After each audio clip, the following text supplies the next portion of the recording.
Hello and welcome to Mr. and Mrs. Social Studies. My name is Sarah and I've got a quick social studies lesson for you today. Have you ever been in that situation where you have a lesson that you need to plan and you just can't figure out what to do?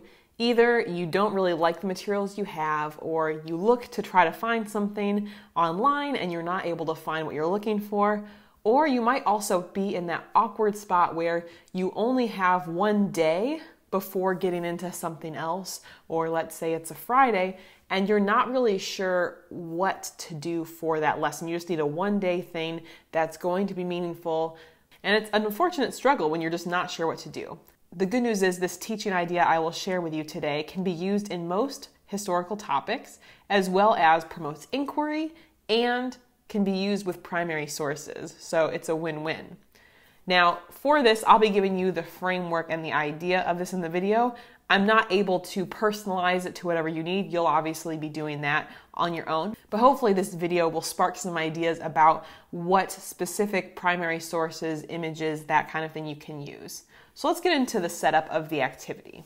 So what do you need for this? You need some sort of source. And you can decide if you just want one, two, or multiple of these sources. It could be political cartoons. It could be photographs. It could be a short video clip. It could be a chart or a quote. Basically, you just want something that connects to what you want to talk about. And that's all you need. Now, this isn't necessarily going to help you for your individual topic, but we did put together a resource like this for the Ancient India unit.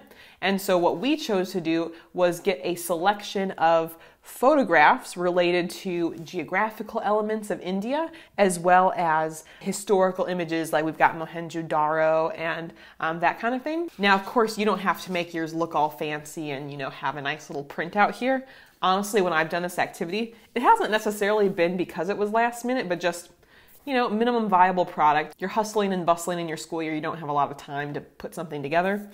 Have it in a Google Doc or a Google slideshow, and you put it up and you show the students. There's a couple ways that you can have students analyze it. 3 specifically, and it depends how many sources you have. If you have just one of these different sources, video clips, quotes, etc., I would recommend following the model of the free resources from the Right Question Institute. They have something called the QFT, or question formulation technique, where students view some sort of source that is called the Q focus to encourage them to ask questions. And you don't give any background information, but students have to work through and brainstorm a list of questions. Then they interact with others and they combine their list of questions and identify the most important ones. Those can be discussed in the class and used to help formulate essential questions that pertain to the unit. By having this inquiry/mystery focus of this activity, students have a lot more buy-in because they're curious. If they view something and have to come up with questions about it, they're more interested in what the answer is and to actually go through that process of trying to figure it out. If you've got 2 images or sources, you can use a very similar framework to the QFT, but you can also add in a compare and contrast element. So for instance, if I was to just pick 2 of these images, I could present these to students and have them not only try to come up with questions, but to try to compare and contrast the differences about them. Or a different version would be to ask them how they think they relate, or if they could come up with questions that pertain to how these 2 are related.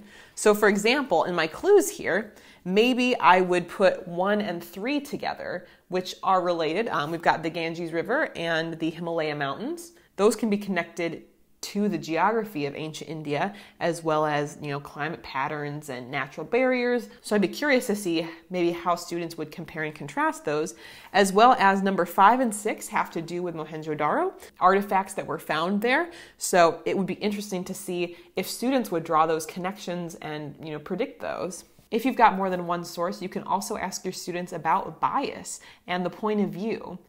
I love doing this with political cartoons, if there's more than one political cartoon, because those are typically making some sort of political statement, and it can be interesting to see just the everyday bias that are in different things, as well as if you're showing a video clip, maybe from a historical movie, maybe the movie itself is not super accurate, but you can think about the bias or the point of view of what they're trying to do in that movie and how they're maybe dramatizing different things that didn't actually happen that way. Finally, if you decide you have many different sources that you want to share, such as a selection of political cartoons or images, maybe you have 8 kind of like this.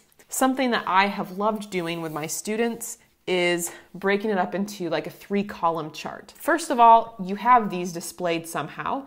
Easiest things to do would either be to display them on a Google slideshow. You can also print out the images and display them around the room for a low-key station activity. So choose how you want to share them with your students, and then have them create a 3-column chart in their notebook, or print one out if you want. And in these 3 columns, they do a couple things. The first column, they describe what they see.